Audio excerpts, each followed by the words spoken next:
నమస్తే. Welcome to reality check. ప్రస్తుతం మనతో పాటు ఉన్నారు పొలిటికల్ అనలిస్ట్ దుర్గా శ్రీరామ్ గారు. సార్ నమస్తే అండి.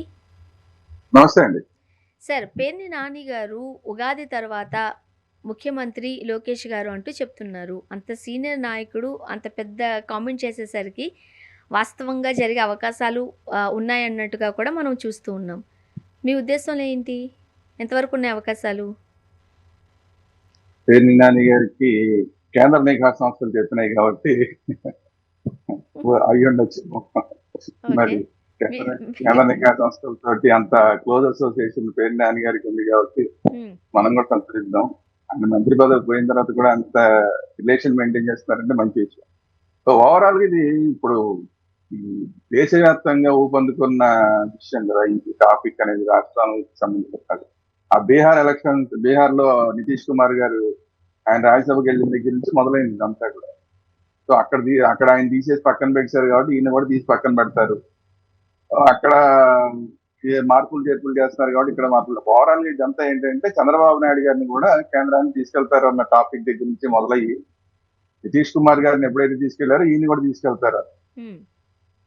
సో అక్కడి నుంచి మొదలయ్యి అంటే ఎప్పటి నుంచో అంతకుముందు ఈ రాష్ట్రానికి సంబంధించిన మంత్రులు కూడా బాబు గారి పక్కన ఉండగానే ఏదో అమెరికా టూర్ మరి ఏదో ఏదో విదేశాల్లో ఉన్నప్పుడు ఒక మంత్రి మాట్లాడాడు, ఈ మన లోకేష్ గారు నెక్స్ట్ సీఎం అని చెప్పి బాబు గారు. సో టీజీ భరత్ మాట్లాడాడు అప్పుడు నాకు గుర్తున్నంత వరకు. టీజీ భరత్ మాట్లాడాడు. ఆ తర్వాత అప్పట్లో చంద్రబాబు నాయుడు గారు తిట్టడం అవన్నీ జరిగి అప్పట్లో ఆ టాపిక్ వచ్చినప్పుడే కాబూల్లో కొంత వ్యతిరేకత వచ్చింది.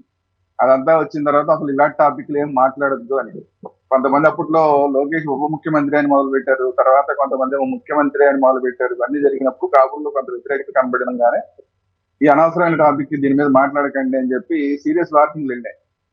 అటు తెలుగుదేశం పార్టీ వాళ్ళకి వెళ్ళినాయి, ఇటు ఈ జనసేన వాళ్ళకి వెళ్ళినాయి.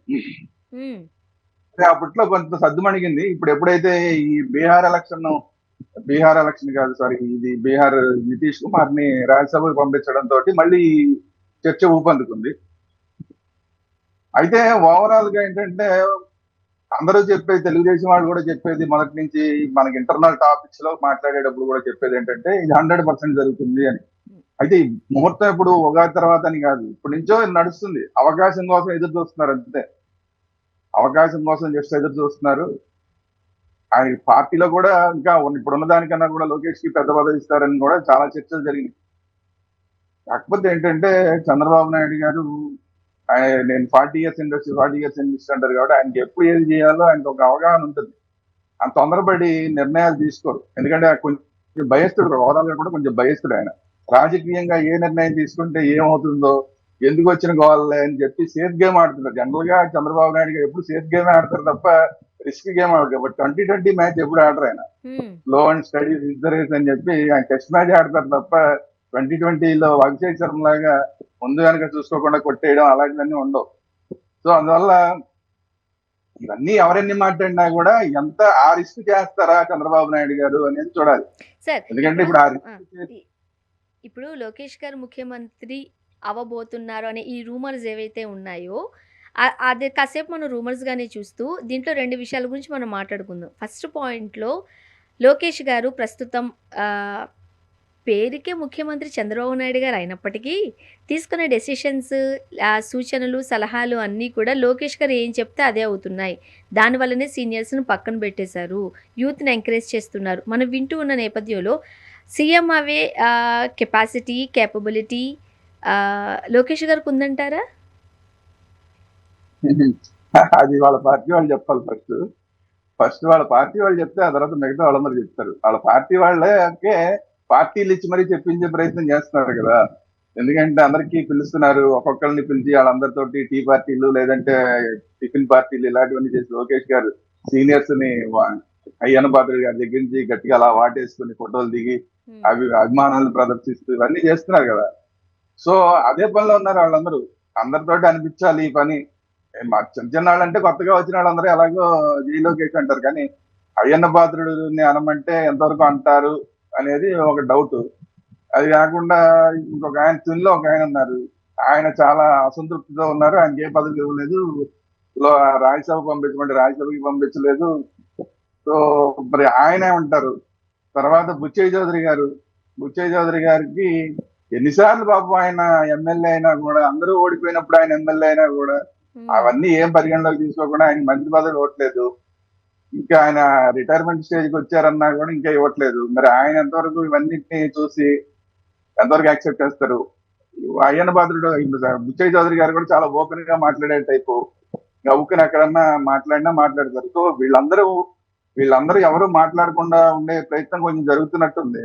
సో వాళ్ళు ముందు డిసైడ్ అయ్యి లోకేష్ కి కెపాసిటీ, క్యాలిబర్ మీరు అన్ని చెప్పారు కదా, క్వాలిఫికేషన్ అవన్నీ ఉన్నాయని ముందు తెలుగుదేశం వాళ్ళందరూ నిర్ణయించుకుంటే, ఆ తర్వాత జనసేన వాళ్ళు నిర్ణయించుకుంటే, ఆ తర్వాత ప్రజలు ఏంటనేది ఆలోచిస్తారు. నేను ప్రజల చేతుల్లో లేని మాట ఇదంతా. ఎందుకంటే ప్రజలు ఆల్రెడీ ఓట్లేసి గెలిపించారు కాబట్టి ఎవరిని పెట్టుకోవాలనేది ఇంకా ఆ పార్టీలు వాళ్ళ ఇష్టం కాబట్టి ప్రజల చేతుల్లో లేని విషయం. సో అందువల్ల ఏం జరుగుతుంది అనేది చూడాలి.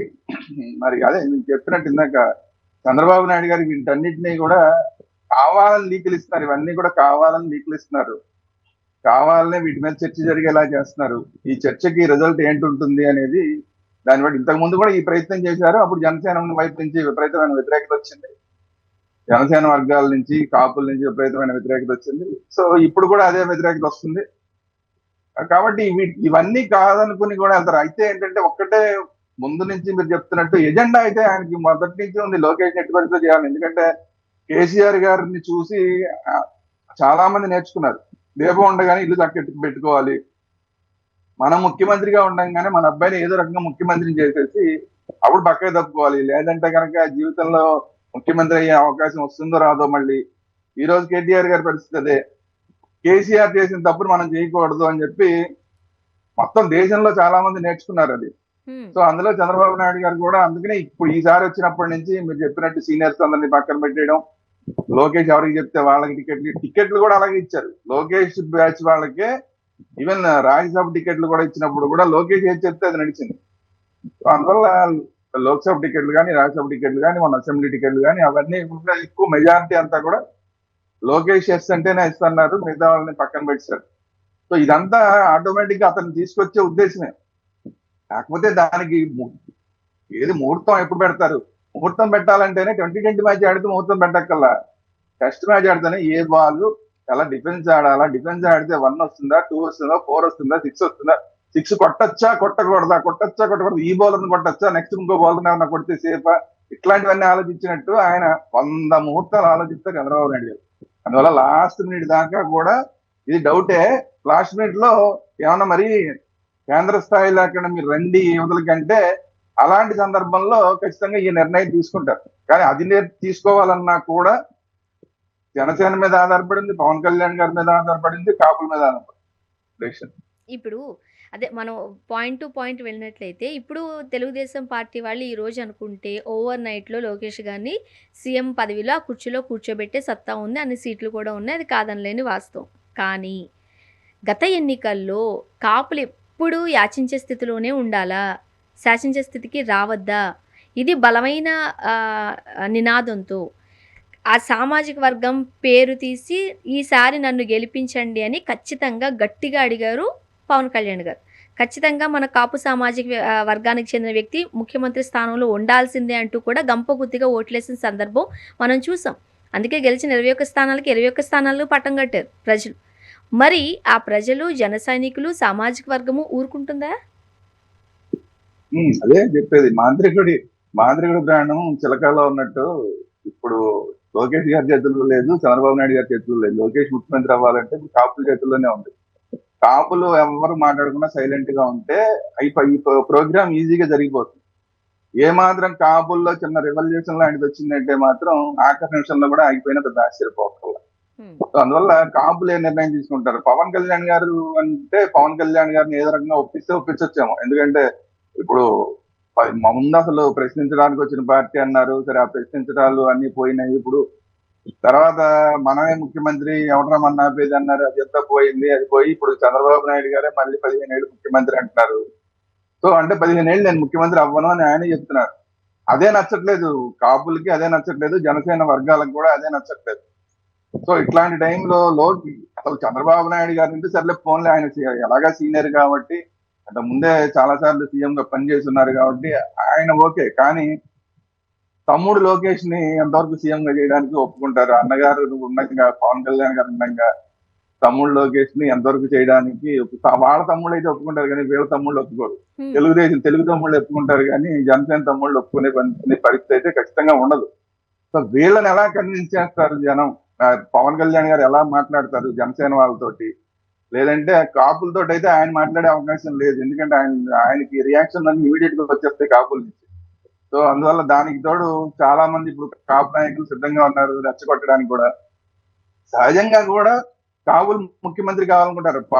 చంద్రబాబు నాయుడు గారు అన్నంత సేపు ఓకే, కానీ చంద్రబాబు నాయుడు గారు లేని టైంలో కూడా ఇంకా పవన్ కళ్యాణ్ ముఖ్యమంత్రి కాకుండా లోకేష్ ముఖ్యమంత్రిని చేస్తామంటే ఖచ్చితంగా ఎట్టి పరిస్థితుల్లో కాపులు అయితే ఒప్పుకోరు. ఇప్పుడు కాపుల సంగతి పక్కన పెడితే ఇప్పుడు నాగబాబు గారికి ఎమ్మెల్సీ పదవి అన్నారు, ఇప్పుడు అన్నారు, రేపు అన్నారు, ఎల్లుండి అన్నారు, కాదు అన్నారు. ఇప్పటి వరకు ఆయనకి ఎంతవరకు పదవి ఇచ్చారో మనం చూసాం. పవన్ కళ్యాణ్ గారు నెగ్గిన తర్వాత డిప్యూటీ సీఎం పదవి అయితే ఇచ్చారు, కానీ ఓ పక్క పవన్ కళ్యాణ్ గారు 15 ఏళ్ళు ముఖ్యమంత్రిగా చంద్రబాబు నాయుడు గారు ఉంటారు అంటున్నారు. ఆయనే ముఖ్యమంత్రి ఉంటే ఒక సీనియర్గా కావచ్చు, లేకపోతే ఒక పెద్దగా కావచ్చు, ఎవరు కాదనలేరు, కాంప్రమైజ్ అవుతారు. బట్ పవన్ కళ్యాణ్ గారు ఎందుకు కాంప్రమైజ్ అవుతున్నారు? అయితే గీతే ఆయన కదా అవ్వాలి నెక్స్ట్ ముఖ్యమంత్రి, ఆయన ఎందుకు సర్దుకుపోవాలనుకుంటున్నారు? ఇది కూడా అంటే వాస్తవ పరిస్థితులు, జనసేన పార్టీ పరిస్థితి. కాపులు వేరు, జనసేన పార్టీ వేరు. కాపుల్లో ఆవేశం ఉంటుంది, మనవాడు కావాలనేది ఉంటుంది. కానీ జనసేనకి ఉన్న బలం ఎంత? ముఖ్యమంత్రి అయ్యేంత బలం ఎక్కడుంది? ఉన్న 21 సీట్లకే 21 గెలిచారని చెప్పుకున్నా, అందులో మళ్ళీ 10 మంది తెలుగుదేశం వాళ్ళని అప్పు తెచ్చుకున్నారు కదా. తెలుగుదేశం వాళ్ళని ఆఖరి నిమిషంలో, అంటే మన వాళ్ళు పోటీ చేసి గెలిచేంత కెపాసిటీ మన దగ్గర లేదని పవన్ కళ్యాణ్ గారు ఓపెన్ గా చెప్పారు రాజమండ్రిలో.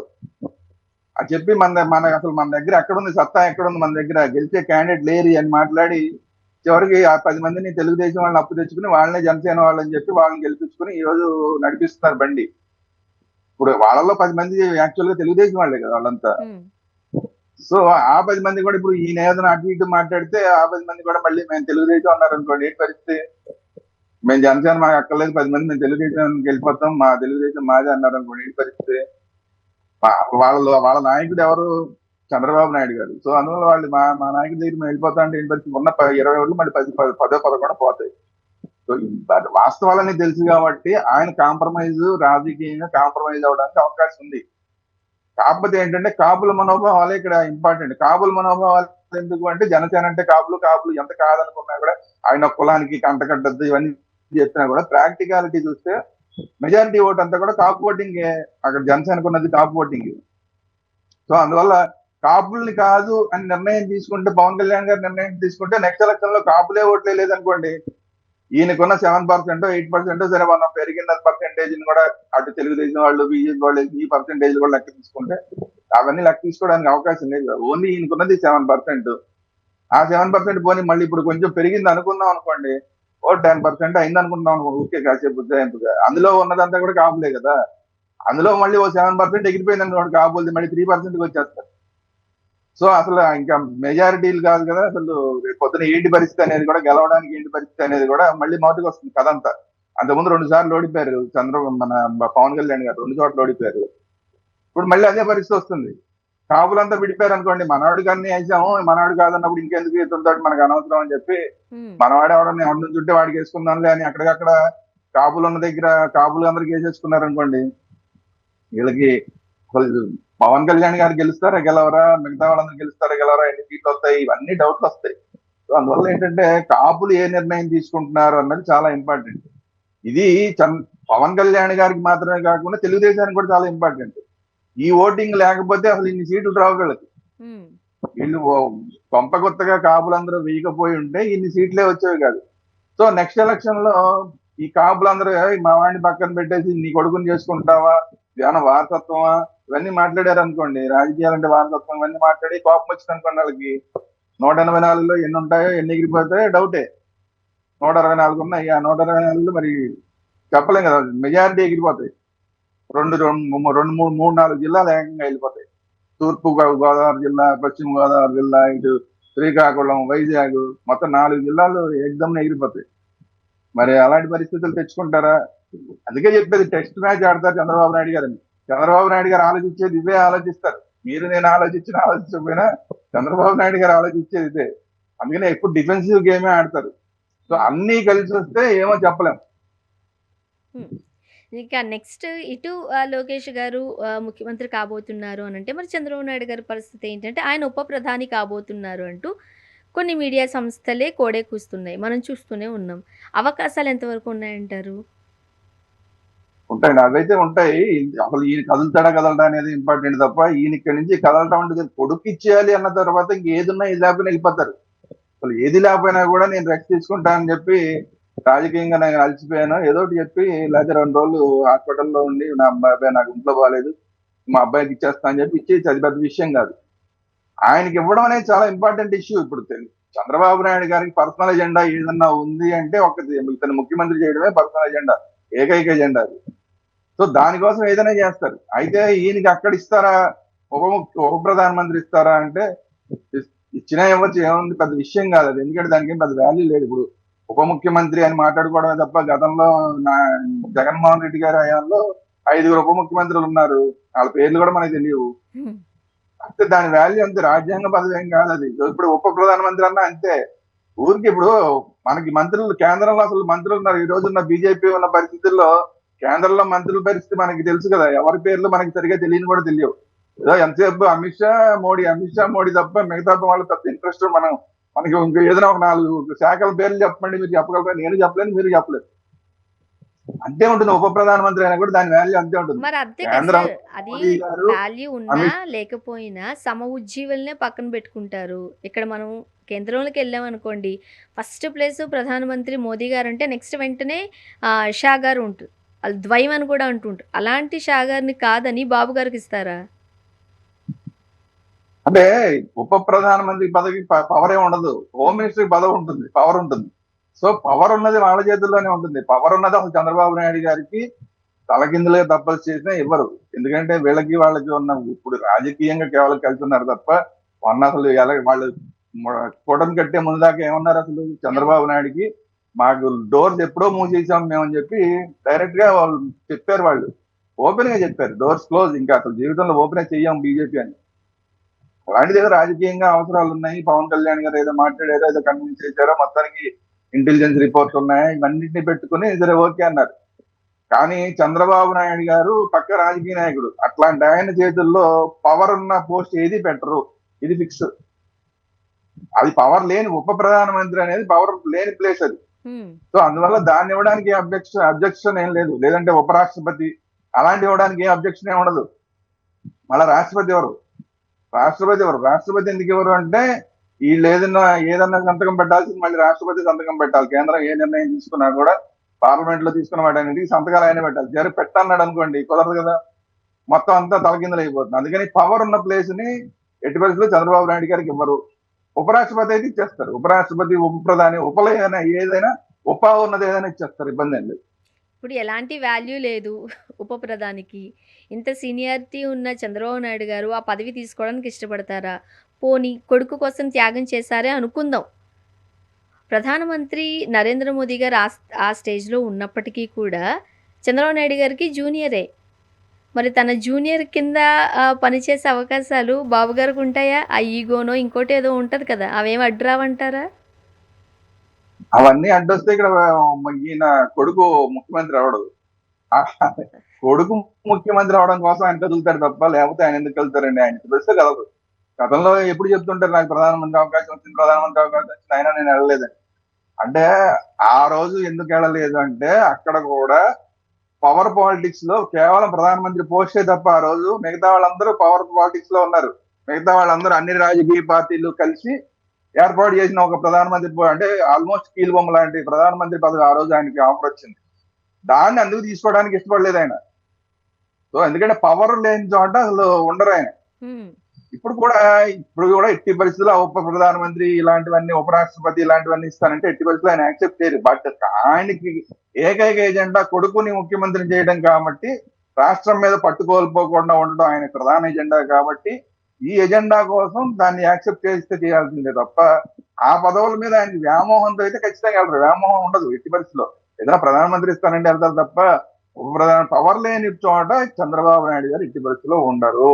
కాకపోతే కొడుకు కోసం రాష్ట్రం మీద పట్టుకోల్పోకుండా ఉండడం కోసం రెండు ఉంటాయి. ఇప్పుడు కొడుకు ముఖ్యమంత్రి అవడం చాలా ఇంపార్టెంట్. ఇంకా అంతకన్నా ఆయన సాధించేది ఏం లేదు. హ్మ్. ఇప్పుడు కొత్తగా ఆయన సాధించేది ఏం లేదు. సో దానికోసం అని చెప్పి సరే నేను ఉన్నాను ఇక్కడ ఏదో పైన ఉప ప్రధానమంత్రో ఉపరాష్ట్రపతో ఏదో ఏది ఇచ్చినా కూడా అక్కడ కూర్చుంటే కొడుకు ఉపయోగపడొచ్చు. ఇక్కడ ముఖ్యమంత్రిగా ఉంటే 4 ప్రాజెక్టులు ఇక్కడ ఆంధ్రప్రదేశ్ కి శాంక్షన్ చేయించవచ్చు. ఆ రకంగా కొడుకు ఎలక్షన్ లో గెలవాలి కదా, ఊరికే చేయడం కాదు. ఊరికే చేసేసిన తర్వాత మళ్ళీ ఇమీడియట్ గా 2 సంవత్సరాల్లో ఎలక్షన్లు వచ్చేస్తాయి. మళ్ళీ అప్పుడు కూడా గెలిపించుకోవడానికి ప్రయత్నం చేయాలి కదా. అందుకని రాష్ట్రానికి ఏదో 4 ప్రాజెక్టులు శాంక్షన్ చేసి లోకేషే మొత్తం తీసుకొచ్చాడు, లోకేషే బ్రహ్మాండంగా చేస్తున్నాడని పేరు తీసుకొని వచ్చే ప్రయత్నం, దాన్ని చేయడానికి ఏమైనా ఉపయోగం ఉంటే ఆయన వెళ్తారు అక్కడికి. సో అందువల్ల ఏంటంటే కొడుకు ప్రాధాన్యత, కొడుకు సెంట్రిక్ గా ఇప్పుడు ఈ రాజకీయం అంతా కూడా లోకేష్ సెంట్రిక్ గా జరుగుతున్న రాజకీయం. లోకేష్ కోసం కాంప్రమైజ్ అవ్వాల్సిందే. ఆయన జూనియరా సీనియరా ఇలాంటివన్నీ కూడా ఆయన పట్టించుకునే అవకాశం లేదు. ఎందుకంటే అలా చూసుకుంటే అసలు ఇక్కడ లోకేష్ ముఖ్యమంత్రి అవడు. హ్మ్. నేను అలా నీ దగ్గర జూనియర్ కాబట్టి నీకన్నా పెద్ద పదవి కావాలంటే ప్రధానమంత్రి కన్నా పెద్ద పదవి ఇంకేముంటుంది, రాష్ట్రపతి ఇవ్వాలి. అది ఎట్టి పరిస్థితుల్లో ఇవ్వరు. సో నేను చెయ్యను అన్నారు అనుకోండి, అయితే నువ్వే అక్కడ ముఖ్యమంత్రిగా ఉండి మీ అబ్బాయి లోకేష్ ముఖ్యమంత్రి అంటే మేము ఒప్పుకోము అన్నారు అనుకోండి, అప్పుడు అయిపోతుంది మొత్తం. లోకేష్ ముఖ్యమంత్రి అవడం పోతుంది. ఇప్పుడు పవన్ కళ్యాణ్ కాంప్రమైజ్ చేయాలన్నా కూడా ఈ రోజు మోడీ గారే కాంప్రమైజ్ చేయాలి. ఎందుకంటే ఇంత ప్రెజర్ పెట్టుకుని ఈ జనసేన వైపు నుంచి అంత ప్రెజర్ పెట్టుకుని స్వయంగా ఆయన ముఖ్యమంత్రి అవ్వాలన్న కోరిక ఆయనకుండి, కాపులేమో ఎట్టి పరిస్థితుల్లో నువ్వు అవ్వాల్సిందే అని చెప్పి రోజు గొడవ చేస్తున్న టైంలో ఆయన ఎందుకు కాంప్రమైజ్ అవుతాడు? ఆయన్ని కాంప్రమైజ్ చేయాలన్నా మోడీ గారు కాంప్రమైజ్ చేయాలి. మోడీ గారు కాంప్రమైజ్ చేయాలంటే లోకేష్ ని యాక్సెప్ట్ చేయాలి. సో మోడీ గారు లోకేష్ ని యాక్సెప్ట్ చేసి పవన్ కళ్యాణ్ ని కాంప్రమైజ్ చేసి ఇన్ని చేసిన తర్వాత వాళ్ళు ఏదిస్తే పుచ్చుకోవడమే తప్ప అంతకు మించి చంద్రబాబు నాయుడు గారు చేసేది ఏం లేదు. అందుకనే అంటున్నా, ప్రధానమైన ఎజెండా లోకేష్ ముఖ్యమంత్రి. లోకేష్ ముఖ్యమంత్రి కోసం చంద్రబాబు నాయుడు గారు ఏదైనా చేస్తారు. అండ్ చంద్రబాబు నాయుడు గారు చెప్తున్నారు కదా, కాపులు సర్దుకుపోవాలి అని. సర్దుకుపోతారా మరి? ఎట్టి వరకు చదువుపోయే క్వశ్చన్ ఉండదండి అసలు. అందులో అందులో వాళ్ళు మొదటి నుంచి చూస్తున్నాం కదా మనం. అసలు తెలుగుదేశం పార్టీ అంటేనే ఏదో ఇప్పుడు పవన్ కళ్యాణ్ గారు చెప్పారు కాబట్టి కాంప్రమైజ్ అయ్యారు తప్ప, తెలుగుదేశం పార్టీ అంటేనే రంగాకి ఏదో చేసిన పార్టీ ఇదని చెప్పి దాని మీద బ్రాండ్ వేసేసి కూర్చున్నారు. సరే వాస్తవాలు అవాస్తవాలు ఇవన్నీ మనం ఇప్పుడు మాట్లాడుకోవడం సందర్భం కాదు కాబట్టి కానీ వాళ్ళ దృష్టిలో అంతా కూడా చంద్రబాబు నాయుడు గారే అక్కడ ఏదో చేశారు, లేదంటే అక్కడ తెలుగుదేశం పార్టీనే ఏదో చేసింది రంగాని అనేది వాళ్ళ దృష్టిలో ఉన్నది. సో మామూలుగా ఈ రోజు కూడా మీరు చూడండి, కేవలం ఈ పైన వీళ్ళు కలిసి ఉన్నారు తప్ప కింద విమర్శలు చూస్తే, తెలుగుదేశం పార్టీ మీద వచ్చే విమర్శలు చూస్తే 99% మంది కాపులే విమర్శలు చేస్తూ ఉంటారు కామెంట్స్ లో కానీ మిగతా ఏదైనా కూడా. సో ఎట్టి పరిస్థితుల్లో వాళ్ళు ఏం కాంప్రమైజ్, ఇతని కోసం కాంప్రమైజ్ అయ్యారు తప్ప వాళ్ళకి ఏమి చంద్రబాబు నాయుడు గారి మీద అభిప్రాయం ఏం మారలేదు, తెలుగుదేశం పార్టీ మీద అభిప్రాయం ఏం మారలేదు. సో ఆ అభిప్రాయం రంగా విషయంలో జరిగిన దాంట్లో అభిప్రాయం ఎక్కడ మారలా. ఓన్లీ ఏంటంటే సరే ఆయన ఎలాగో పోయాడు, ఈయనన్నా ఏమన్నా బాగుపడతాడేమో పవన్ కళ్యాణ్ అన్న ఉద్దేశంతో కాంప్రమైజ్ అయ్యి ఉన్నారు. అలాగా తొక్కి పెడితే ఎలా ఉంటుంది, గట్టిగా తొక్కి పెడితే దాన్ని గట్టిగా మరీ ఇంకెక్కువ తొక్కారు అనుకోండి మొత్తం బ్లాస్ట్ అయిపోతుంది. సో అందువల్ల కాపులు ఎప్పుడు కూడా కాంప్రమైజ్ అవ్వలేదు. సర్దుకుపోమని చంద్రబాబు నాయుడు గారు చెప్తే సర్దుకుపోరు. ఓన్లీ థింగ్ ఏంటంటే పవన్ కళ్యాణ్ గారే గట్టిగా చెప్పాలి. ఆయన అంత గట్టిగా చెప్పాలంటే మోడీ గారు ఆయనకి చెప్పాలి. ఈ రెండు జరిగితే అప్పుడు లోకేష్ ముఖ్యమంత్రి అనేది వస్తుంది తప్ప, లేకపోతే మనం మాట్లాడుకోవడానికి బాగుంటుంది. కానీ ఒకసారి లోకేష్ ముఖ్యమంత్రి చేస్తే విపరీతంగా వ్యతిరేకత అయితే మాత్రం రాష్ట్రంలో విపరీతంగా పెరిగిపోతుంది. చూద్దాం సార్ ఏం జరగబోతుంది. థ్యాంక్ యూ సో మచ్ అండి, మీ అభిప్రాయాలు పంచుకున్నారు. Thank you. ఇది వాళ్ళ రియాలిటీ చెక్. Stay tune.